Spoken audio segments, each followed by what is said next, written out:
నమో వెంకటేశాయ. వైదేహీ రమణం విభీషణ విభుం విష్ణుస్వరూపం హరిం విశ్వోత్పత్తి విపత్తి పోషణకరం విద్యాధరైరర్చితం వైరిధ్వంసకరం విరించి జనకం విశ్వాత్మకం వ్యాపకం వ్యాసాంగీరసనారదాది వినుతం వందామహే రాఘవం. సకల చరాచర జగత్తును సృష్టించి పరిపాలించువాడు వ్యాసుడు, అంగిరసుడు, నారదుడు ఇత్యాది మహర్షుల చేత పూజింపబడువాడు, విశ్వవ్యాపకుడు, సాక్షాత్ శ్రీ మహావిష్ణు స్వరూపు అయినటువంటి శ్రీరామచంద్రునికి నమస్కరిస్తూ తదభిన్న స్వరూపుడైనటువంటి ఆ శ్రీనివాసుని యొక్క దయా విశేషం చేత సమస్త మానవాళికి ధర్మ తత్పరతను సకల కార్యసిద్ధిని చేకూర్చాలన్నటువంటి సంకల్పంతో తిరుమల తిరుపతి దేవస్థానం వారు నిర్వహిస్తున్నటువంటి శ్రీమద్ రామాయణం అయోధ్యాకాండ ప్రవచన పారాయణ కార్యక్రమాన్ని మనం నిర్వహించుకోబోతూ ఉన్నాం. ఈ కార్యక్రమంలో ముందుగా అన్నమాచార్యుల వారి సంకీర్తన అయినటువంటి కలది ఈ మూర్తి వల్ల గతిగనవలెను అనేటటువంటి సంకీర్తనను శ్రీమతి జి లావణ్య గారు, అన్నమాచార్య ప్రాజెక్టు కళాకారులు వారి బృందం యొక్క సహకారంతో ఆలపిస్తారు. శ్రవణం చేద్దాం. ఓం నమో వెంకటేశాయ.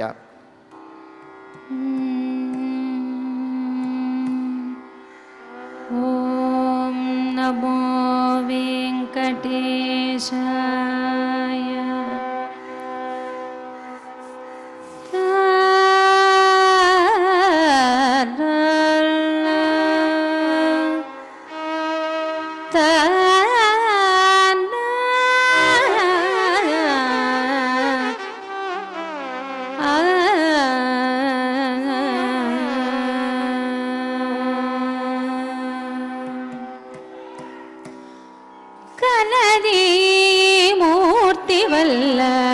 గతి గనవలెను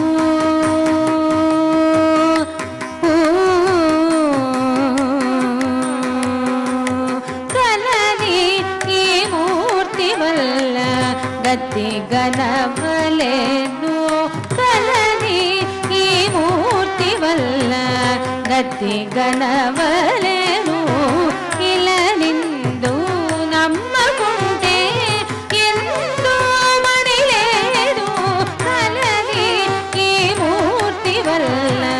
గతి గనవలెను ఇలా నిందు నమ్మకుంటే ఎందు మరిలేడు కలది ఈ మూర్తి వల్ల గతి గనవలెను.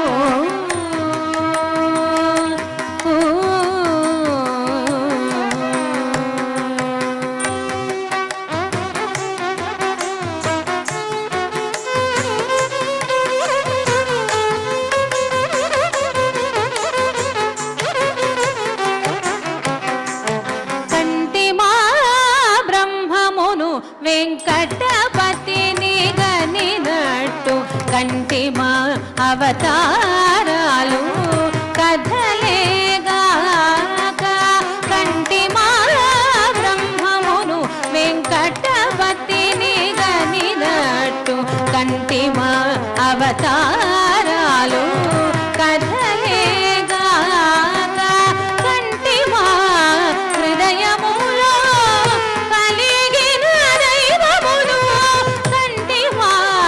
హృదయములో కలిగిన దైవమును కంటిమా వైకుంఠము కడవారైనను కంటిమా హృదయములో కలిగిన దైవమును కంటిమా వైకుంఠము కడవారైనను కలగి ఈ మూర్తి వల్ల గతి గనవలెను ఇలా నిందు నమ్మకుంటే ఎందు మరిలేడు కలది ఈ మూర్తి వల్ల గతి గనవలెను.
కీర్తనను ఎంతో చక్కగా శ్రవణం చేశాం.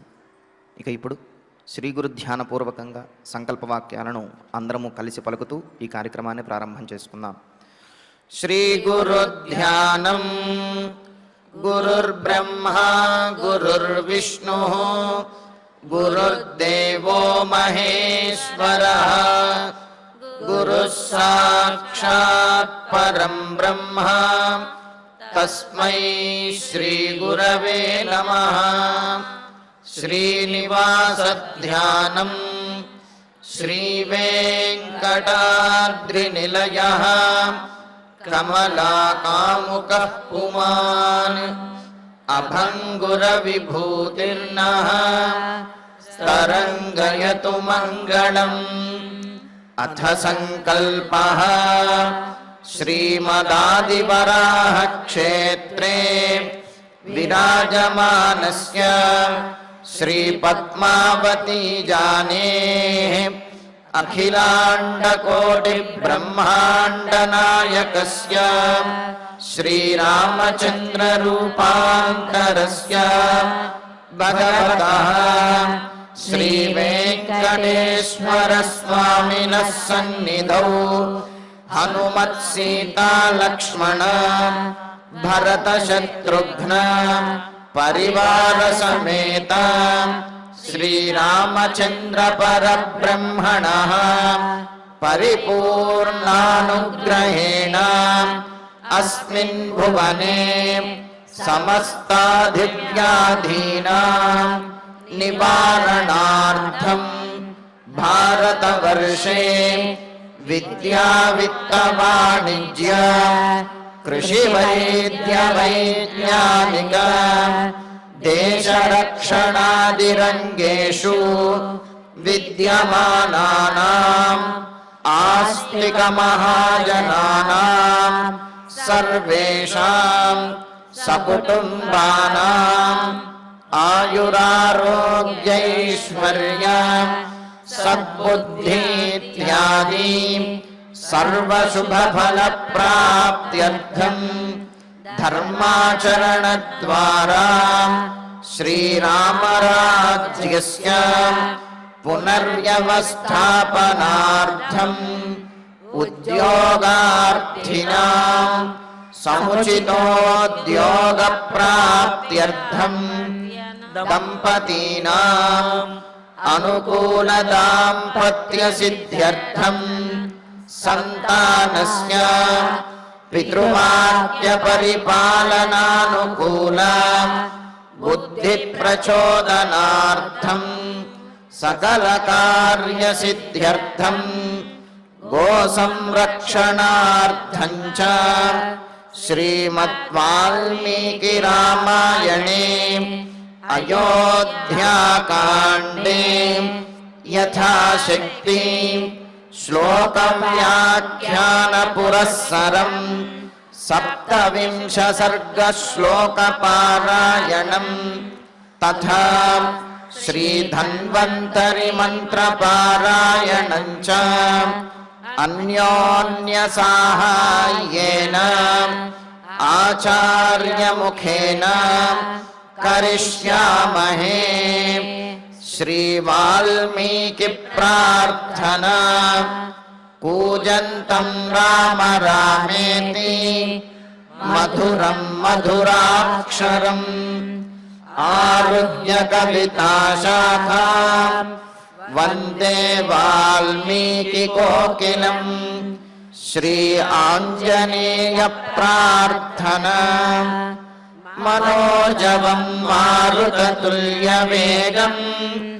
జితేంద్రియం బుద్ధిమతాం వరిష్టం వాతాత్మజం వానరయూధముఖ్యం శ్రీరామదూతం శిరసా నమామి. శ్రీరామాయణ ప్రార్థనా. వాల్మీకిగిరి సంభూత రామసాగరగామిని పునాతి భువనం పుణ్యా రామాయణ మహానదీ. శ్రీరామ ప్రార్థనా. అయోధ్యాఖ్యేతు గుర్వర్ధే త్యక్త్వా రాజ్యం గిరౌ వసన్ పాదుకే భరతాయాదాత్ సరామ శరణం మమ. శ్రీరామచంద్ర పరబ్రహ్మణే నమః. అథ శ్రీమద్ రామాయణే ఆదికావ్యే అయోధ్యాకాండే సప్తవింశః సర్గః. శ్రీమన్నారాయణ చరణౌ శరణం ప్రపద్యే. శ్రీమతే నారాయణాయ నమః. శ్రీరామాయ నమః. ఫలమూలాశనా నిత్యం భవిష్యామి న సంశయః నతే దుఃఖం కరిష్యామి నివసంతి సహ త్వయా. సీతాదేవి రామచంద్రమూర్తితోటి చెబుతున్నటువంటి మాటలు. రామచంద్ర, వనానికి వెళుతున్నటువంటి నీవు నన్ను అయోధ్యానగరంలో విడిచి వెళ్ళడం ఏమాత్రము న్యాయము కాదు. మరి నేను కూడా వనానికి వస్తే అక్కడేమైనా ఈ రాజభోగాలు లేక సరైనటువంటి ఆహారం దొరక్క కష్టపడతాను అని అనుకుంటున్నావేమో. అలా ఏమీ లేదయ్యా. నీతో పాటు కనుక వచ్చినట్లయితే అడవిలో ఏ ఆహారం అయితే లభిస్తుందో, పండ్లు దుంపలు ఇవన్నీ కూడా వీటినే ఇష్టంగా తింటూ, ఇష్టంగా వాటినే ఆహారంగా స్వీకరిస్తూ నేను చాలా అనుకూలంగా జీవిస్తాను. నీకు ఏమాత్రము కూడా కష్టం కలిగించను. త్వయాసహ నివసంతి అని చెప్పి అన్నది. నిత్యం ఫలమూలాశన భవిష్యామి. సరే, ఎంతకాలమని ఈ విధంగా ఫలములు దుంపలు తినగలుగుతావు? ఒకరోజు 2 రోజు కాదు, 14 సంవత్సరముల పాటు వనవాసం చేయవలసి ఉన్నది. ఏదో ఇప్పుడు ముచ్చటికి వచ్చిన తర్వాత కొంతకాలము ఆ దుంపలు పళ్ళు కొత్తగా ఉంటాయి కావున తినేసి ఆ తర్వాత నుంచి కూడా నాకు ఆహారం కావాలి, ఈ ఆహారం కావాలి అని అంటే అక్కడ తెచ్చిపెట్టే అవకాశం కుదరదు కదా. మరి అందుకనే ఆ విషయంలో కూడా తాను తన నిర్ణయాన్ని చెబుతూ నిత్యం ఫలమూలాశన, ప్రతిరోజు కూడా నేను అంటే ఏమిటి, వనవాసం ప్రారంభమై వనవాసం పూర్తయ్యే వరకు కూడా ప్రతిరోజు కూడా ఫలమూలాశన భవిష్యామి. ఫలములను దుంపలను ఆహారంగా స్వీకరిస్తూ నేను ఉండగలను. నసంశయ, ఈ విషయంలో అసలు నీకు సందేహమే అవసరం లేదు. నాకు ఆహారం ఏదైనా ఇబ్బంది అవుతుందనే ఎటువంటి సందేహము నీకు అవసరం లేదు.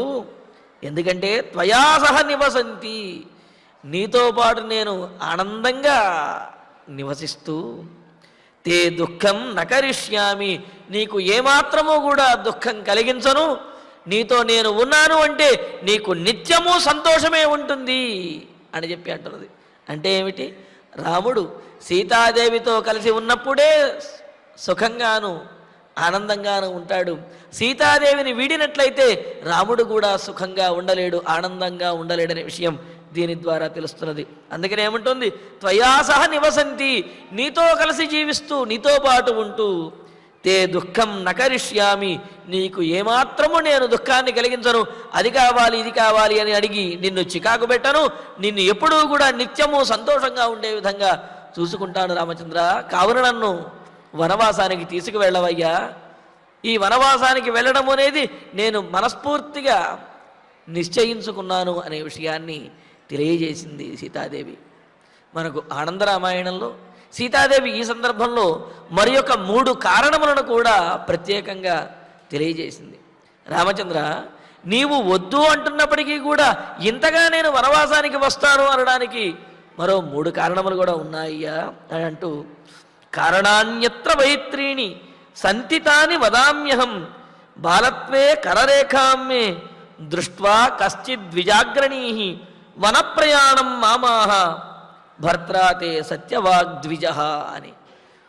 సీతాదేవి మిథిలా నగరంలో ఆ జనక మహారాజు కొలువులో ఉన్నటువంటి ఒకానొక సందర్భంలో ఒకానొక బ్రాహ్మణోత్తముడు పండితోత్తముడు అక్కడికి వచ్చి సీతాదేవిని చూచి ఆమె యొక్క ముద్దులొలికేటటువంటి ఆ మొమ్ముని చూసి ముచ్చటపడి దగ్గరికి పిలిచి ఆమెతో ఆ విధంగా ఆడుకుంటూ ఆమె యొక్క చేతిని చూచారట. ఆ చేతిని చూచి ఈమె భర్తతో కలిసి వనములో విహరించగలదు అని చెప్పి అన్నాడుట. మరి ఇంతకుముందు కూడా మనం ఒకటి అనుకున్నాం. ఒకానొక సందర్భంలో తల్లి సమీపంలో ఉండగా సీతాదేవి ఒకానొక భిక్షిణి ఆమె మహిమాన్వితులైనటువంటి ఆమె వచ్చి సీతాదేవిని చూచి ఆమె యొక్క ముఖాన్ని చూచి ఈమె రాజ్యంలో ఏమిటి వనంలో కూడా విహరిస్తుంది అని చెప్పి అన్నమాట కూడా మనం అనుకున్నాం. అదేవిధంగా ఆ జనకుని కొలువులో ఉన్నటువంటి సీతాదేవిని ఆ బాల్య వయస్సులో ఉన్నప్పుడు ఒకానొక పండితోత్తముడు ఆమె యొక్క చేతిని పట్టుకుని ఆ చేతిలో ఉన్నటువంటి రేఖలను చూచి ఈమె భర్తతో కలిసి వనంలో విహరించగలదు, వనవాసం చేస్తుంది అనే విషయాన్ని చిన్నప్పుడే తెలియజేశారట. కావున అప్పటి నుండి కూడా ఆమె ఓహో వనవాసం అంటే ఎలా ఉంటుందో, వన విహారము అంటే ఎలా ఉంటుందో అని చెప్పి ఆమె అప్పటి నుండి కూడా ఎదురు చూస్తూ ఉన్నదట. అంతేకాదు ఇంకో కారణం కూడా ఉంది. ముఖ్యమైనటువంటి కారణం మరొకటి కూడా చెబుతున్నది. అన్యత్ స్వయంవరే పూర్వం సురానపి మయోదితం యదా చాపాంతికం ప్రాప్త సజ్జితం త్వం సభాంగణే అని. రామచంద్ర, ఇలా చిన్నప్పుడు ఒకనొక పండితోత్తముడు నా చేయి చూచి ఆ చేతిలో ఉన్నటువంటి రేఖలను బట్టి వనవిహారం చేస్తుంది, వనవాసం చేస్తుంది అని చెప్పారు. అది ఒకటే కారణం కాదు, వేరే కారణము నేను అనుకున్నటువంటిది, నేను సంకల్పించుకున్నటువంటి కారణం కూడా వేరే ఉన్నది. అదేమిటో తెలుసా?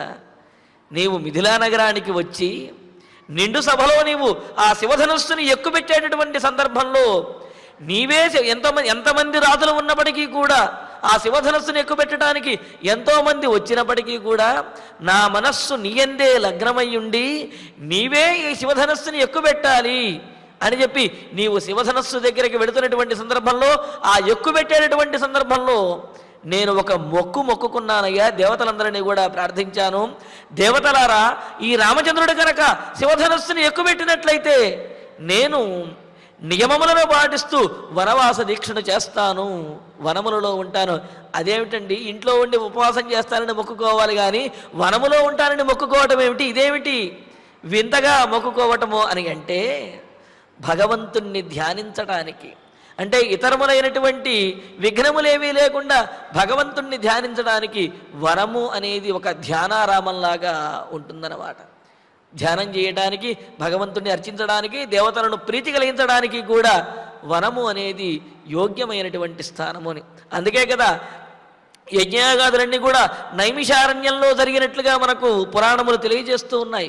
కావున భగవంతునికి ప్రీతి కలిగించడానికి, దేవతలను తృప్తిపరచడానికి, ఆనందపరచడానికి, ధ్యానించడానికి వనము అనేది యోగ్యమైనటువంటి స్థానము. కావున మరి సీతాదేవి, రామచంద్రమూర్తి ఆ విధంగా శివధనస్సుని ఎక్కుబెట్టబోతూ ఉంటే రాముడు నిర్విఘ్నంగా శివధనస్సుని ఎక్కుబెట్టాలి, తద్వారా రాముణ్ణి వివాహమాడాలి అనేటువంటి తపనతోటి సీతాదేవి దేవతలందరికీ కూడా మొక్కుకున్నది ఏమని, దేవతలారా, రామచంద్రమూర్తి చక్కగా శివధనస్సుని ఎక్కుబెట్టి నన్ను వివాహమాడినట్లయితే కనుక నేను వనవాస దీక్షతోటి మిమ్మల్ని అందరినీ కూడా ఆనందపరుస్తాను అని చెప్పి సీతాదేవి ఆనాడు మనసులో అనుకుని సంకల్పించుకున్నదిట. ఆ విషయము మనకు ఆనంద రామాయణం, ఆధ్యాత్మ రామాయణంలో ఉన్నది. అందుకనే అన్యత్ స్వయంవరే పూర్వం సురానపి మయోదితం, దేవతల వద్ద నేను దేవతల విషయంలోనే ఈ విధంగా మొక్కుకున్నానయ్యా, ఈ విధంగా సంకల్పించుకున్నాను. కావున ఆ మొక్కు తీర్చుకోవటానికైనా సరే నేను వనానికి వెళ్ళవలసి ఉన్నది. సరే, నేను అడగకుండానే దశరథ మహారాజు ద్వారా అది తీరేటటువంటి అవకాశం అనేది వచ్చింది. ప్రయత్నపూర్వకంగా వెళ్ళవలసినటువంటి ప్రదేశం అది. కానీ అప్రయత్నంగా మనం అడగకుండానే ఆ అవకాశాన్ని దశరథ మహారాజు కల్పించారు. కావున దీనిని మనం సద్వినియోగం చేసుకుని నా ముచ్చట, నా మొక్కు, దేవతలను ఆనందపరచడము, దీనికోసమైనా సరే వనవాసానికి నేను కూడా నీతో పాటు వస్తాను అని చెప్పి సీతాదేవి అంటున్నది. మరి మరొకటి మూడవ కారణం కూడా అన్నది కదా, కారణాన్యత్ర వైత్రీని సంతితాని వదామ్యహం అని చెప్పి 3 కారణాలు ఉన్నాయని. ఏమిటా మూడవ కారణం ఏమిటి అని అంటే, అన్యత్ కించిత్ ప్రవక్ష్యామి ధృత్వా మాం నయ శాసనం రామాయణాని బహుశః శృతాని బహుభిర్ద్విజైః. చిన్నప్పటి నుండి కూడా నేను నీ యొక్క ఆ రాముడికి నీకు సంబంధించినటువంటి, అంటే రామచంద్రమూర్తికి సంబంధించినటువంటి ఆ బాల్య చేష్టలు కానీ, ఆయన యొక్క గుణగణములు కానీ వీటినన్నింటినీ వింటూనే ఉన్నది సీతాదేవి. ఆ మాట చెబుతున్నది, నేను చిన్నప్పటి నుండి కూడా నీతో వివాహం అయ్యే వరకు, అలాగే వివాహం అయిన తర్వాత కూడా ఎంతోమంది నుండి నీ యొక్క గుణగణములను, నీ చరిత్రను కూడా తెలుసుకున్నాను.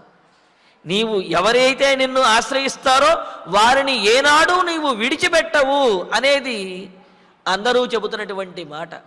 మరి అందరూ చెప్పినటువంటి మాట లోకంలో ప్రసిద్ధమైనటువంటిది, నీ యొక్క సహజమైనటువంటి గుణంగా చెబుతున్నటువంటి మాట ఏదైతే ఉందో నీ యొక్క చారిత్ర్యం గురించి ఏమిటది? రాముడు తనను ఆశ్రయించినటువంటి వారిని ఎవ్వరినీ కూడా విడిచిపెట్టడు, వారిని కాపాడుతారు, వారిని తన వెంటే ఉంచుకుంటాడు అని చెప్పి ఏదైతే మాట ఉన్నదో అది నేను మొదటి నుంచి వింటూనే ఉన్నాను. అదేవిధంగా అయోధ్య నగరానికి, అంటే మిథిలా నగరంలోనే ఈ మాట విన్నాను నేను. అయోధ్య నగరానికి వచ్చిన తర్వాత కూడా అందరూ చెప్పుకునేటువంటి మాట, రాముడు తనను ఆశ్రయించినటువంటి వాడిని విడిచిపెట్టాడు అని చెప్పి. మరి ఇలా విన్నటువంటి నేను ఎంతో నమ్మకంగా నీతో పాటు వనవాసానికి వస్తాను అని చెప్పి అంటుంటే, నీవు అందరిలో ఏ గుణమైతే నీ యందు ప్రసిద్ధమైందో ఆ గుణాన్నే విడిచిపెట్టేస్తానంటావేంటయ్యా? ఆ గుణాన్ని నన్ను విడిచిపెట్టేస్తానంటావేమిటి? ఇది నీకు న్యాయం కాదు. కావున నేను ఏమాత్రము ఊహించలేదు నేను వస్తాను అంటే కాదంటావని. కానీ నేను ఆ మాట అడగకుండానే నీవు నీవు అయోధ్య నగరంలోనే ఉండు అని అంటున్నావు. ఇది నీ వ్యక్తిత్వానికే విరుద్ధమైనటువంటి మాట, నీ యొక్క చారిత్ర్యానికే విరుద్ధమైనటువంటి మాట. లోకంలో నీ యందు ఏ గుణము ఉన్నదని చెప్పి ప్రసిద్ధి ఉన్నదో ఆ దానికే విరుద్ధమైనటువంటి మాట. కావున నీవు నన్ను రావద్దు అని చెప్పవద్దు, నీతో పాటు నన్ను కూడా తీసుకుని వెళ్ళు. కావున ఈ 3 కారణములు కూడా నీతో నేను వస్తాను అనడానికి ఉన్నాయి అని మనకు ఆనంద రామాయణంలోనూ ఆధ్యాత్మిక రామాయణంలోనూ కూడా చక్కగా తెలియజేశారు. కావున రామచంద్ర, నేను నీతో పాటు వచ్చి నీకు ఏమాత్రము ఇబ్బంది కలగకుండా, దుఃఖం కలగకుండా నేను చూసుకుంటాను అని చెప్పి అంటున్నది. ఇంకా అంటున్నది, వనవాసం చేయవలసి వచ్చింది కావున ఏదో నీతో పాటు వస్తాను అని అంటలేదు, నాకు వస్తుతః ముచ్చట వనంలో విహరించాలని అని అంటూ, ఇచ్ఛామి సరితశైలాన్ పల్వలాని వనాని చ ద్రష్టుం సర్వత్ర నిర్భీత త్వయా నాథేన ధీమత. నీతో వనానికి రావటం కేవలం అవసరంగానో నియమంగానో నేను భావించటం లేదయ్యా. వనానికి రావటం నాకు ఇష్టము, నేను కోరుకుంటున్నాను. ఒకవేళ దశరథ మహారాజు వనవాసం చేయాలి అనే నియమం చెప్పకపోయినా ఏదో ఒక రోజున నేనే నిన్ను అడిగేదానిని, రామచంద్ర నన్ను వనానికి తీసుకువెళ్ళవయ్యా, వనవిహారం చేయాలని ఉంది అని చెప్పి నేనే నిన్ను అడిగేదాన్ని. కావున వనానికి వెళ్ళడం అనేది అవసరమో నియమమో కాదు, నాకు ఇష్టము అని చెప్పి అంటున్నది. అందుకనే ధీమత, బుద్ధిమంతుడవైనటువంటి నాథేనత్వయ, నాకు నాథుడవు రక్షకుడవు అయినటువంటి నీతోటి సర్వత్ర నిర్భీత, అయోధ్య నగరంలో ఎంత నిర్భయంగా ఉన్నానో నీ నీడలో, నీ సాంగత్యంలో, అదేవిధంగా అడవిలో కూడా నిర్భీత, ఏమాత్రమూ భయం లేకుండా, ఏమాత్రమూ దుఃఖపడకుండా అడవిలో కూడా నీతో కలిసి జీవిస్తూ, సరితః శైలాన్ పల్వలాని చ, ఆ అడవిలో ప్రవహించేటటువంటి చక్కటి సెలయేళ్లను, శైలాన్ ఆ పర్వతములను, ఆ పర్వతముల మీద నుంచి వచ్చే కొండగారిని వాటిని ఆస్వాదిస్తూ, పల్వలాని అలాగే కొలనులు, పద్మములు కలిగినటువంటి కొలనులు ఉంటాయి అక్కడ, ఆ చిన్న చిన్న నీటి గుంటలు వాటిని, వనాని అలాగే అడవులలో ఉండే గుబురుగా ఉండేటటువంటి చెట్లు మొదలైనటువంటి వాటితో కూడినటువంటి వనములను, అడవులను ద్రష్టుం ఇచ్ఛామి, చూడాలి అని చెప్పి నేను కోరుకుంటున్నాను, చూడాలి అని చెప్పి నేను ఇష్టపడుతున్నాను.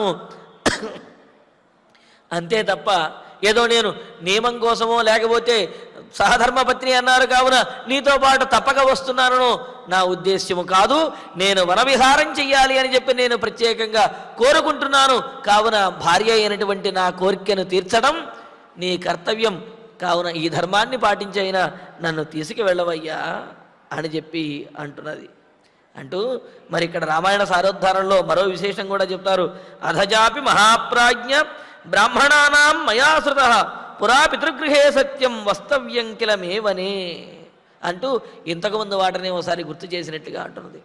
మరి పండితోత్తములైనటువంటి వారు మా తండ్రి గారి ఇంటి వద్ద ఉన్నప్పుడు నాకు ఏదైతే మాట చెప్పారో నా చెయ్యి చూచి ఆ మాటను నిజం చెయ్యాలి కదా. ఆ మాట మరి వారుషీణాం పునరాద్యానాం వాచమర్థోనుధావతి అని అన్నారు. అంటే ఏమిటి? మహాత్ముల యొక్క మాటను అర్థము అనుసరిస్తుంది అని చెప్పి అన్నారు. ఏమిటి దాంట్లో ఉన్న విశేషము అంటే, మనబోటి సామాన్యులు మాట్లాడినటువంటి మాటలు ఎలా ఉంటాయంటే, మనసులో ఒక అర్థాన్ని తలచుకుని ఆ అర్థానికి అనుగుణంగా మనం మాటలు మాట్లాడతాం. కానీ మహాత్ములు ఋషులు మాట్లాడే మాటలు ఎట్లా ఉంటాయంటే, వారు మాట్లాడిన మాట ఏదైతే ఉందో అది జరిగి తీరుతుందన్నమాట. అంటే మనమేమో జరుగుతున్నటువంటి దానినో, జరిగినటువంటి దానినో, జరగాలి అని ఆశపడేటటువంటి దానినో మనస్సులో తలుచుకుని దానికి అనుగుణంగా మాట్లాడతాము సామాన్యులైనటువంటి వారు. మరి మహర్షులు వాళ్ళు ఏది మాట్లాడితే అది జరిగి తీరుతుంది అంటే, వాళ్ళు అది జరుగుతుందా జరగదా అనే ఆలోచన ఏమీ లేదు. వాళ్ళు మాట్లాడారు అంటే అది భవిష్యత్తులో జరిగి తీరుతుంది. అందుకనే ఏమంటోంది ఇక్కడ సీతాదేవి, మహాత్ములైనటువంటి వారు చెప్పారయ్యా, కావున అది తప్పనిసరిగా జరిగి తీరుతుంది. కావున నీతో నేను వనవాసానికి రావటం తథ్యం అని చెప్పి అంటున్నది. అంతేకాదు, ప్రసాదితశ్చ వైపూర్వం త్వం వై బహువిధం ప్రభో గమనం వనవాసస్య కాంక్షితం హి సహత్వయా రామాయణ సారోద్ధారణలో అంటారు. ఏమని? రామచంద్ర, ఇప్పుడే కాదు కదయ్యా, ఇంతకుముందు కూడా నేను కొన్ని సందర్భాలలో వనంలో విహరించాలని ఉంది స్వామి అని చెప్పి మీతో నేను అన్నాను. అప్పుడు మీరు కాలాంతరంలో సమయం వచ్చినప్పుడు వెళదాంలే దేవి అని చెప్పి మీరు కూడా నాకు మాట ఇచ్చారు కదా. మరి ఆ విషయాన్ని మర్చిపోతే అలాగా? నేను ఇప్పుడు వనవాసం చేయవలసినటువంటి సమయం వచ్చింది కాబట్టి ఇప్పుడు అంటలేదు. ఇంతకుముందు కూడా రామచంద్ర నీతో నేను అన్నానయ్యా, నిన్ను ప్రార్థించాను, వనవిహారం చేయాలని ఉంది స్వామి, నన్ను తీసుకువెళ్ళండి అని. అంటే తప్పనిసరిగా తీసుకువెళ్తాను, నీ ముచ్చట తీర్చుతాను అని చెప్పి నాతో అన్నారే, మరి ఆ మాట మర్చిపోయారా? కావున ఈ కారణములన్నీ ఏది చూచినప్పటికీ కూడా మీరు నన్ను వనవాసానికి తీసుకువెళ్ళవలసినదే అనేది దీని ద్వారా తెలుస్తున్నది అని అంటుంది. అందుకని ఏమంటుంది, వనవాసానికి రావటం అనేది విధిగానో నియమముగానో అవసరంగానో పితృవాక్య పరిపాలనగానో పెద్దవాళ్ల మాట వినాలి అనే ఉద్దేశ్యంతోనో ఇది మాత్రమే కాదు, స్వయంగా నాకు కూడా ఇష్టము ఉన్నది. ఈ విషయం ఇంతకుముందు పూర్వం కూడా నీకు తెలియజేశాను, మీరు కూడా అంగీకరించారు. మరి ఇప్పుడు సమయం వచ్చేటప్పటికీ నన్ను తీసుకువెళ్ళను అని చెప్పి అంటున్నారు. ఇదేమైనా నీకు న్యాయమా? అడవిలో మీతో పాటు విహరిస్తూ ఆ చక్కని సెలయేళ్లను, అదేవిధంగా కొలనులను, పర్వతములను, దట్టమైనటువంటి అడవులను, అక్కడ ఉన్నటువంటి పశుపక్ష్యాదులను వీటిని చూస్తూ మీతో కలిసి విహరించాలి అని చెప్పి నేను ఎప్పటి నుండో ముచ్చటపడుతున్నాను. కావున నా ముచ్చట తీర్చవయ్యా అని అంటూ, హంసకారండవాకీర్ణా పద్మినీ సాధు పుష్పితా ఇచ్ఛేయం సుఖినీ ద్రష్టుం త్వయా వీరేణ సంగత. రామా, అడవిలో నేనేదో కష్టపడతాను అని అనుకుంటున్నావు కదా, దుఃఖపడతాను అనుకుంటున్నావు కదా. కాదు కాదు, అడవికి నన్ను తీసుకువెళ్ళినట్లయితే ఎంతో ఆనందిస్తూ ఉంటాను, ఎంతో శాంతచిత్తంతో నిన్ను ఆనందపరచగలను. నీతో ఉంటే నేను ఆనందంగా ఉంటాను, తద్వారా నీవు కూడా ఆనందంగా ఉంటావు అని అంటూ, వీరేణ త్వయా సంగత, వీరుడమైనటువంటి నీతో కలిసినటువంటి, నీతో పాటు వనానికి వెళ్ళినటువంటి నేను సుఖిని, ఎంతో సుఖంగా సంతోషంతో, హంస కారండవ ఆకీర్ణా సాధుపుష్పితా పద్మినీ ద్రష్టుం ఇచ్చేయం. హంసల చేత, అలాగే కారండవములు అని అంటే జలములు, నీటిలో ఉండేటటువంటి పక్షులను కారండవములు అని అంటారు. అలాగే హంసలు అనేవి ప్రత్యేకంగా చాలా అందంగా ఉంటాయి, కావున వాటి గురించి ప్రత్యేకంగా చెప్పారు. పైగా హంసల యొక్క విశేషం ఏమిటి అంటే, కష్టములలో ఉన్నప్పుడు హంస యొక్క దర్శనం గనక కలిగినట్లయితే అది కష్టములను తీర్చడానికి శకునము అని అన్నారు. కష్టాసు సర్వాస్వపి దర్శనేన హంసస్య శబ్దేనతు సర్వసిద్ధి అని చెప్పి అన్నారు. కష్టములలో ఉన్నప్పుడు హంస కనిపించినా, హంస కలలో కనిపించినప్పటికీ కూడా అది శుభశకునము అని, ఆ కష్టములన్నీ కూడా తీరుతాయి అని చెప్పి అంటున్నది. అంటే ఏమిటి?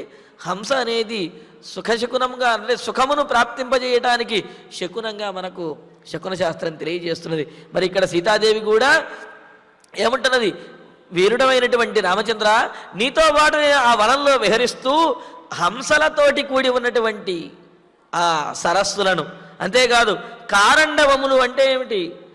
ఆ జలపక్షులతోటి, అనేకమైనటువంటి జలపక్షులతో కూడినటువంటి ఆ సరస్సులను, అంతేకాదు ఆకీర్ణాహ అంతటా వ్యాపించి ఉన్నటువంటివి. పైగా చిన్న చిన్న సరస్సులు కాదు, పెద్ద పెద్ద సరస్సుల యందే ఈ హంసలు, అదేవిధంగా జలపక్షులు, ఇవన్నీ కూడా జంతువులు ఆ చుట్టూ తిరుగుతూ ఉంటాయి, ఆనందంగా ఉంటాయి. ఎందుకంటే ఎక్కడైతే నీరు లభిస్తుందో, ఎక్కడైతే ఆహారం లభిస్తుందో అక్కడ ప్రాణులు ఆనందంగా సుఖంగా జీవించగలుగుతాయి. అందుకని ఏమంటున్నది? ఇలా హంసల చేత, జలపక్షుల చేత చక్కగా అందంగా ఉన్నటువంటిది, ఆకీర్ణ పెద్దదిగా వ్యాపించినటువంటిది, సాధు పుష్పిత బాగా వికసించినటువంటి పుష్పములతో కూడినది, పద్మినీహి వికసించినటువంటి పద్మములతో కూడిన సరస్సులను, తామర కొలలులను ద్రష్టుం ఇచ్చేయం, నేను చూడాలి అని చెప్పి అనుకుంటున్నాను రామచంద్ర. కావున ఇటువంటి ముచ్చటలు, ఉద్యానవనంలో విహరించాలి అనే ఈ ముచ్చట ఏదైతే ఉందో దీనిని ఇంతకు ముందు కూడా మీకు తెలియజేశాను. విహరింపజేస్తాను, తీసుకువెళతాను, ముచ్చట తీర్చుతాను అని చెప్పి పూర్వం నాతో అన్నారే, ఆ మాట మర్చిపోయారా? కావున అడవికి వెళ్ళి ఈ విధంగా శుభశకునములైనటువంటి హంసలు మొదలైనటువంటి వాటినన్నిటినీ చూస్తూ ఆ పద్మ సరస్సుల యందు, పద్మ సరోవరముల యందు విహరిస్తూ ఆనందంగా గడుపుతామయ్యా అని చెప్పి అంటున్నది. అంటే ఇక్కడ సీతాదేవి చూడండి, తన భర్తతోటి అడవిలో ఉన్నప్పటికీ కూడా ఆ మానసికమైనటువంటి తృప్తితో, ఆనందంతో, సుఖంగా, సంతోషంగా గడుపుతాను అని అంటున్నది. తన భర్త లేకుండా తాను ఈ రాచమర్యాదలతో కూడినటువంటి అయోధ్యానగరంలో, అంతఃపురంలో, హంసతూలికా తలపం మీద ఉన్నప్పటికీ కూడా అది కష్టమే అని అంటున్నది. ఎందుకు అంటే మానసికమైనటువంటి ప్రశాంతత లేనప్పుడు ఎంత ఐశ్వర్యం ఉన్నా, ఇన్ని సౌకర్యములు ఉన్నా కూడా అది సుఖాన్ని, సంతోషాన్ని ఇవ్వవు.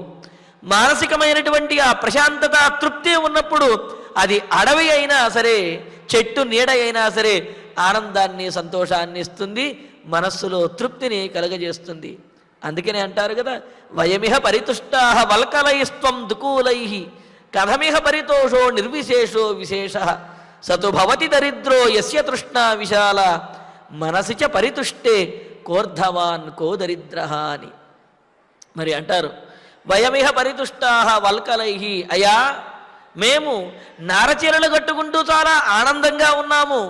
ఎందుకు అంటే మా మనస్సు తృప్తితోటి, శాంతితోటి నిండి ఉన్నది. కావున మేము నారచీరలు కట్టుకుని ఉన్నప్పటికీ కూడా, వాటితో ఉన్నప్పటికీ కూడా ఆనందంగా ఉన్నాం.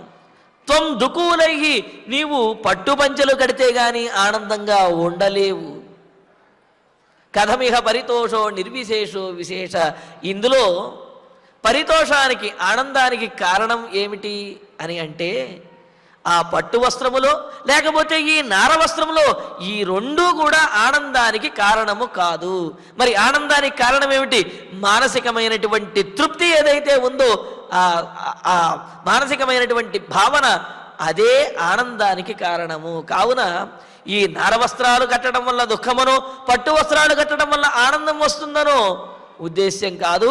ఆనందానికి కారణము పట్టు వస్త్రములో, నార వస్త్రములో కాదు. మరి ఏమిటి? ఇందులో విశేషం ఏమీ లేదు, కేవలం మానసికమైనటువంటి తృప్తే ఆనందానికి కారణం. మరి ధనికుడు, దరిద్రుడు అంటారు. ఎవరు అంటే సతుభవతి దరిద్రో యస్య తృష్ణా విశాల, ఎవడైతే ఎంత ఉన్నప్పటికీ కూడా నాకు ఇంకేమీ లేదు, ఇంకా నేను పొందవలసింది ఎంతో ఉన్నది, ఇంతేనా నాకు ఉన్నది అని ఎవరైతే భావిస్తూ ఉన్నటువంటి దాన్ని, తనకు ప్రాప్తించినటువంటి దాన్ని ఆస్వాదించలేక, ఆనందించలేక అసంతృప్తితోటి జీవిస్తూ ఉంటాడో అతడే దరిద్రుడు అని చెప్పి అన్నారు. మరి ధనికుడు ఎవరు అంటే ఎవడైతే తనకు ప్రాప్తించినటువంటి దాన్ని ఆస్వాదిస్తూ, ఆనందిస్తూ శాంతిగా గడపగలుగుతాడో, తృప్తిగా గడపగలుగుతాడో అతడే సంపన్నుడు అని చెప్పి అన్నారు. అందుకని ఇక్కడ సీతాదేవి ఏమంటున్నది? అయోధ్యానగరంలో ఉంటే నాకు ఆనందం కాదయ్యా, నారచీరలు కట్టుకుని నీతో పాటు వనవాసానికి వచ్చినా నాకు అది ఆనందమే అవుతుంది, ఆనందాన్ని కలుగజేస్తుంది అని చెప్పి అంటూ అలా రావటం నాకు ముచ్చట. ఆ అడవిలో ఉన్నటువంటి పద్మ సరోవరములలో విహరిస్తున్నటువంటి హంసలను జలపక్షులను వీక్షిస్తూ ఆ పర్వతముల యందు అడవుల యందు నీతో పాటు విహరించాలి అని చెప్పి కోరుకుంటున్నాను రామచంద్ర, కావున నన్ను తీసుకువెళ్ళవయ్యా అని అంటూ అభిషేకం కరిష్యామి తాసు నిత్యం యతవ్రత సహత్వయా విశాలాక్ష రంస్యే పరమనందిని. విశాలాక్ష, పెద్ద పెద్ద కన్నులు కలిగినటువంటి రామచంద్ర అంటే ఏమిటి?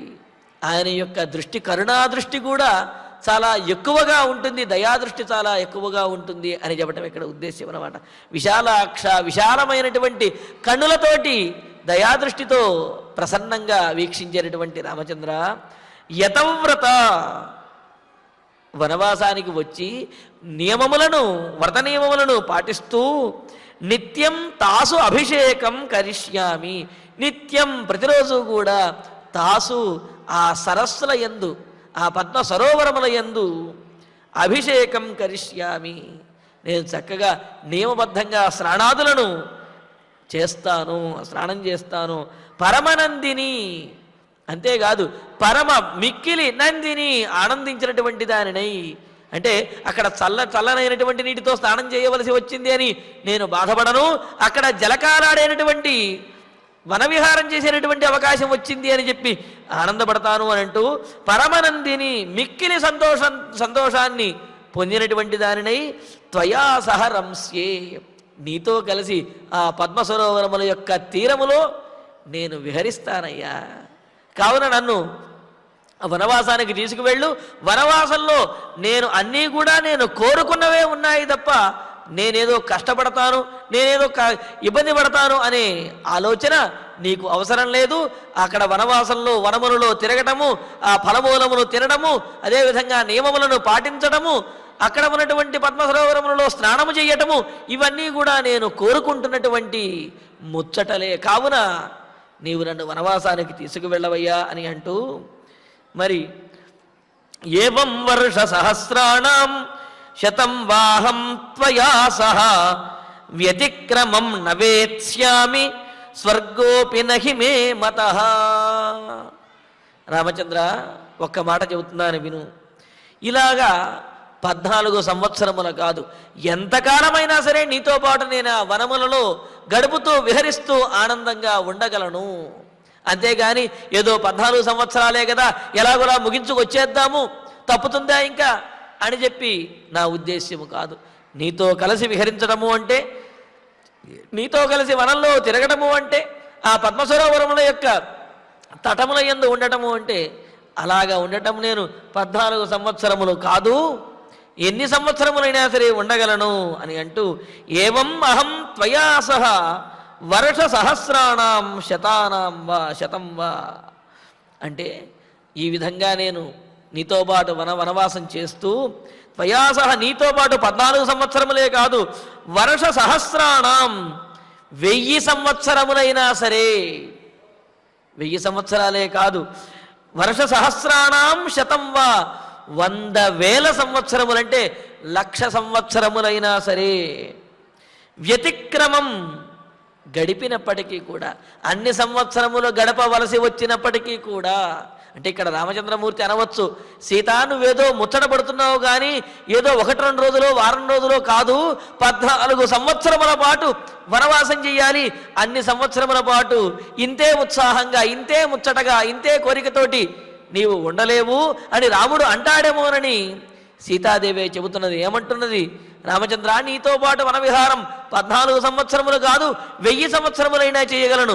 కేవలం 1000 సంవత్సరములే కాదు, 1,00,000 సంవత్సరములైనా సరే నీతో పాటు వనంలో నేను ఆనందంగా జీవించగలను అని చెప్పి అంటూ వ్యతిక్రమం నవేత్స్యామి, 1,00,000 సంవత్సరములు గడిచినప్పటికీ కూడా ఇన్ని సంవత్సరములు ఉన్నానా, ఇన్ని సంవత్సరములు చేయవలసి వచ్చిందా అనే ఆ కాలాన్ని నేను లెక్కించను. ఆ కాలం అసలు నాకు లెక్కే కాదు, అవి క్షణకాలములాగా నాకు గడిచిపోతాయి అని అంటున్నారు. అంతే కదా, ఆనందంగా ఉంటే కాలము త్వరగా గడిచిపోతూ ఉంటుంది, దుఃఖపడుతూ ఉంటే ఎంతైనా సరే కాలం గడవనట్లుగా ఉంటుంది. మనం ఎవరితో అయితే ఆనందంగా ఉండగలమో వాళ్ళతో గడుపుతున్నప్పుడు ఆ సమయం అనేది తెలియకుండా గడిచిపోతుంది. అయ్యో అప్పుడే అయిపోయిందా అని అనిపిస్తుంది. అలాగే మనకు ఇష్టం లేని వారితోటో లేకపోతే మనం ఏదో కష్టపడుతూనే ఉన్నట్లయితే కనుక ఆ కాలము ఎంత గడిచినప్పటికీ కూడా గడుస్తున్నా అది అయ్యో ఇంకా ఇంతకాలం ఉన్నదా అని చెప్పి అసలు కాలం గడుస్తున్నట్టుగా అనిపించదు. అలాగా తెలియదు అంటే ఏమిటి, అక్కడ ఇంతకాలం ఉన్నదా, అయ్యో ఇంకా ఎంతకాలం బాధపడాలి అని చెప్పి అలాగా బాధ అనేది వస్తుందన్నమాట. కానీ ఇష్టమైనటువంటి వారితో ఉంటే ఎంతకాలం గడిచిపోయినప్పటికీ కూడా ఆ కాలము గురించే పట్టించుకోము, తెలియదు. అందుకే అంటున్నది వ్యతిక్రమం నవేత్స్యామి, ఎంతకాలం గడిచినప్పటికీ కూడా నేను లెక్కబెట్టను, ఎంతకాలమైనా సరే నాకు క్షణకాలంలాగా గడిచిపోతుంది అని చెప్పి అంటూ త్వయా వినా, ఒకవేళ నీవు లేకపోతే కనుక, నిన్ను కనుక విడిచినట్లయితే కనుక స్వర్గ అపి మే నమత, స్వర్గమైనా సరే నాకు ఇష్టము లేదు, స్వర్గంలోనైనా సరే క్షణకాలము కూడా గడపలేను. అంటే నీతో పాటు ఉన్నట్లయితే అడవిలోనైనా సరే 1,00,000 సంవత్సరములైనా సరే క్షణకాలం గడిపినట్లుగా నేను గడపగలుగుతాను, ఆనందంగా అన్ని సంవత్సరములు ఉండగలుగుతాను. నిన్ను విడిచి అయితే కనుక, నీవు కనుక నా చెంత లేకపోయినట్లయితే స్వర్గంలోనైనా సరే ఒక్క క్షణకాలము కూడా నేను గడపలేను, క్షణకాలం కూడా 1,00,000 సంవత్సరములంతటి బాధను నాకు కలిగిస్తుంది అని చెప్పి అంటున్నది. కావున రామచంద్ర, నన్ను విడిచిపెట్టవద్దయ్యా, నీతో పాటే నేను వచ్చి ఆ వనవాసంలో స్వర్గంలో గడిపినట్లుగా ఆ వనవాసంలో నీతో పాటు విహరిస్తూ నేను ఆనందంగా గడుపుతాను అని చెప్పి సీతాదేవి రామచంద్రమూర్తిని ప్రార్థిస్తూ, మరి ఈ వనవాసానికి రావటం అనేది తాను చిన్నప్పుడు కోరుకున్నటువంటి, చిన్నప్పుడు తనకు బ్రాహ్మణోత్తములు పండితులు చెప్పినటువంటి మాట అని, ఒకనొక భిక్షిణి చెప్పినటువంటి మాట అని, అదేవిధంగా శివధనుర్భంగ సమయంలో రాముడు శివధనస్సుని ఎక్కుపెట్టాలి అని దేవతలందరి విషయంలో తాను మొక్కుకున్నటువంటి మొక్కుగాను, అలాగే మరి రాముణ్ణి వనవిహారం చేయాలి అని ఇంతకుముందు కోరినటువంటి కోరికగాను ఎన్ని కారణములు ఉన్నాయ్యా రామచంద్ర. కావున ఈ కారణములన్నింటినీ కూడా గుర్తుంచుకుని నన్ను వనవిహారానికి, వనవాసానికి నీతో పాటు తీసుకువెళ్ళు, అక్కడ నేను ఎంతకాలమైనా సరే నీతో సుఖముగా జీవిస్తాను, సుఖముగా గడుపుతాను, నా మొరను ఆలకించవయ్యా అని చెప్పి సీతాదేవి రామచంద్రమూర్తిని కోరుతూ ఉన్నది. మరి రాముడు కూడా అందుకు అంగీకరించేటటువంటి సమయం వస్తున్నది. అయితే అంగీకరించే ముందు రాముడు చెప్పినటువంటి మాటలను కూడా మనం చక్కగా తెలుసుకుందాము. ఇక ఇప్పుడు ఆచార్యులు వారి ద్వారా శ్లోకాలను పారాయణం చేసుకుందాము. అదేవిధంగా మరి రామాయణానికి ఆయువు పట్టువంటిది, రామాయణానికి కీలకమైనటువంటి మలుపు అయోధ్యాకాండ. ఎందుకు అంటే రామావతార ప్రయోజనానికి బీజము అనేది అయోధ్యకాండలోనే ఏర్పడింది. అంతేకాదు అయోధ్యకాండను ధర్మపథంగా మనం ప్రతిరోజు కూడా ప్రవచనం చేసుకుంటూ ఉన్నాం. ఎందుకు అంటే ఈ అయోధ్యకాండలో చెప్పినంతటి ధర్మములు రామాయణంలో మిగతా కాండలలో కూడా ధర్మాలు చెప్పి ఉండవచ్చును, కానీ అయోధ్యకాండలో చెప్పినంతటి ధర్మములు మిగతా కాండలలో కూడా మనకు కనిపించవు. మరి అంతటి గొప్పదైనటువంటి అయోధ్యకాండలో మనం ప్రవచనం చేసుకుంటూ ఉన్నాం. మరి రామాయణానికి ఉన్నటువంటి విశేషం ఏమిటి అంటే ప్రవచనంతో పాటు పారాయణ సంప్రదాయం కూడా చాలా ముఖ్యమైనదిగా మనకు రామాయణంలో పెద్దలు తెలియజేశారు. అందుకనే మనం ఆయా కోరికలు తీరటం కోసం ఆయా సన్నివేశాలను, ఆయా సర్గలను పారాయణ చేసుకుంటూ ఉంటాం. మరి అదే పరంపరలో మనము కూడా కొన్ని సర్గలు పూర్తయిన తర్వాత అఖండ పారాయణ కార్యక్రమాలను నిర్వహించుకుంటూ ఉన్నాం. ఆ పరంపరలో ఈ నెల 11వ తారీఖున శ్రీమద్ రామాయణం అయోధ్యకాండ 7వ అఖండ పారాయణ కార్యక్రమాన్ని నిర్వహించుకోబోతూ ఉన్నాం. అందులో 22వ సర్గ నుండి 25వ సర్గ వరకు కూడా ఉన్నటువంటి శ్లోకాలని పారాయణ చేసుకుంటున్నాం. మరి ఈ శ్లోకాలను పారాయణ చేసుకోవటం ద్వారా మన కార్యములలో వచ్చేటటువంటి విఘ్నములన్నీ కూడా తొలగిపోతాయి అని, అటువంటి విఘ్నములేవి రాకుండా రామచంద్రమూర్తి యొక్క అనుగ్రహము కలుగుతుంది అని, అలాగే తల్లుల యొక్క మాటలను వినేటటువంటి సచ్చీలుగాను, అదేవిధంగా తల్లిదండ్రులకి ఆనందాన్ని కలుగజేసేటటువంటి సత్పుత్రులుగాను సంతానము తీర్చిదిద్దబడతారు అని చెప్పి మనకు పెద్దలు ఫలశ్రుతిలో తెలియజేస్తూ ఉన్నారు.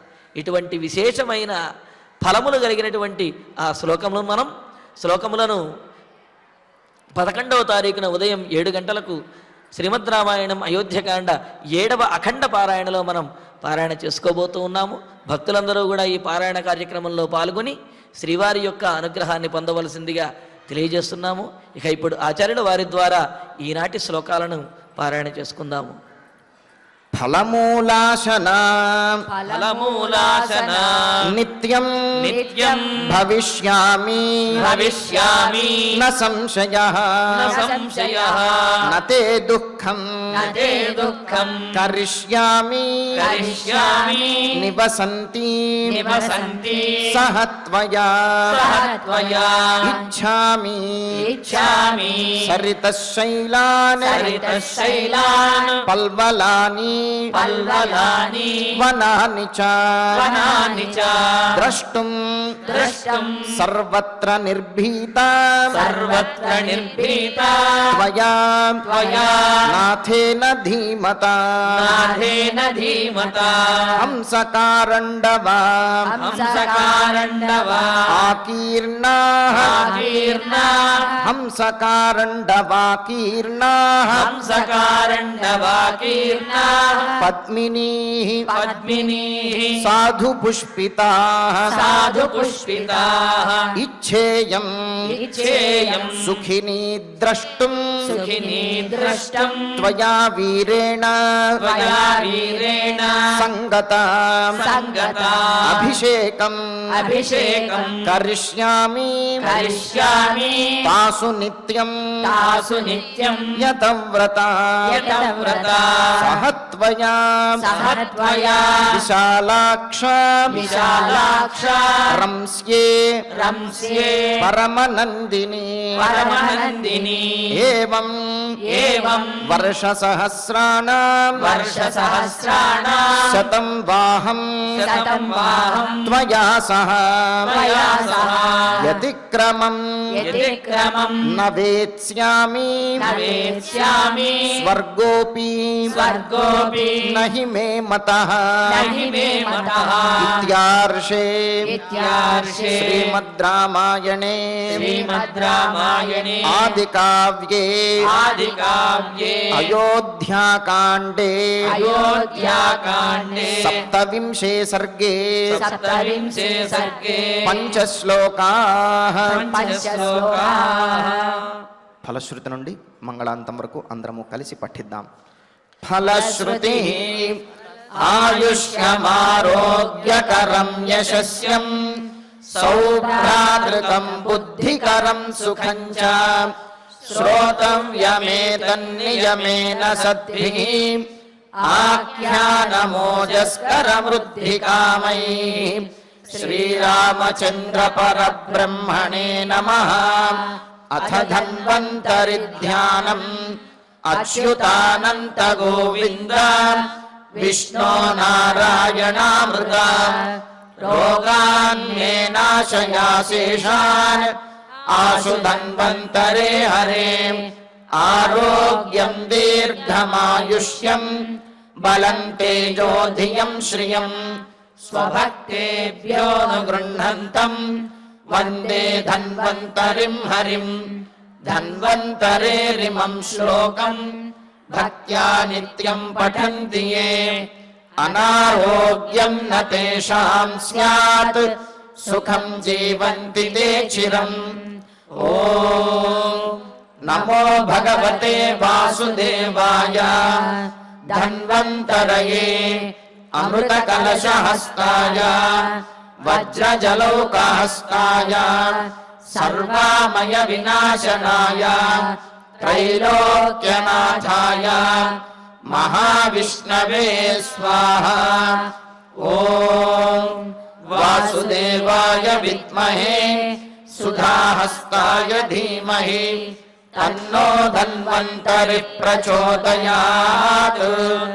అథ నవగ్రహ ప్రార్థనా ఆరోగ్యం పద్మబంధుర్వితరతు నితరాం సంపదం శీతరశ్మి భూలాభం భూమిపుత్రః सकलगुणयुतां वाग्विभूतिं च सौम्यः सौभाग्यं देवमन्त्री रिपुभयशमनं भार्गवः शौर्यमार्गिः दीर्घायुः सैमिकेयः विपुलतरयशः केतुः आचन्द्रतारम् अरिष्टानि प्रणश्यन्तु दुरितानि भयानि च शान्तिरस्तु शुभं मेस्तु ग्रहाः कुर्वन्तु मङ्गलम् अथ क्षमा प्रार्थना यदक्षरपदभ्रष्टं मात्राहीनं च यद्भवेत् तत्सर्वं क्षम्यतां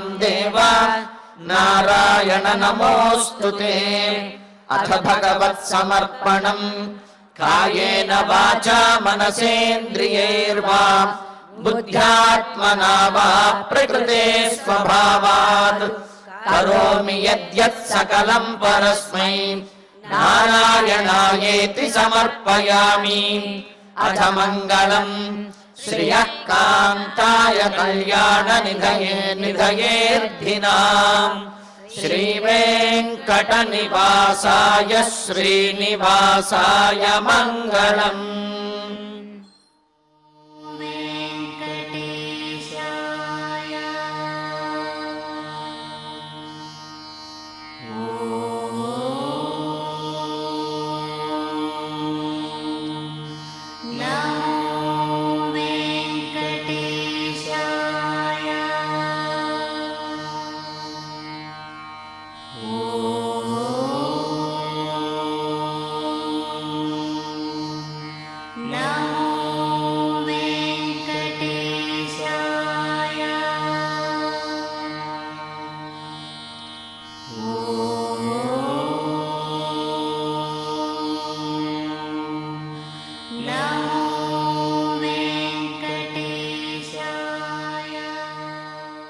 sun Life multi speciality hospital ప్రజలకు నిరంతర వైద్య సేవలు అందిస్తున్న హాస్పిటల్.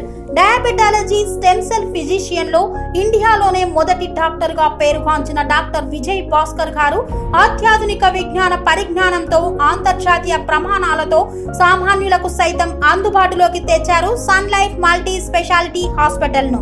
అనుభవజ్ఞులైన వైద్యులతో అన్ని రకాల వైద్య సేవలు, ఆపరేషన్స్, సర్జికల్ ఎమర్జెన్సీలు, ప్లాస్టిక్ సర్జరీలు, చికిత్స అందించనున్నారు. 24 గంటలు అందుబాటులో ఫార్మసీ మరియు అంబులెన్స్ సౌకర్యం కలదు. సంప్రదించండి Sun Life multi speciality hospital, Dhammaiguda. Contact number 8121678234 9700971100.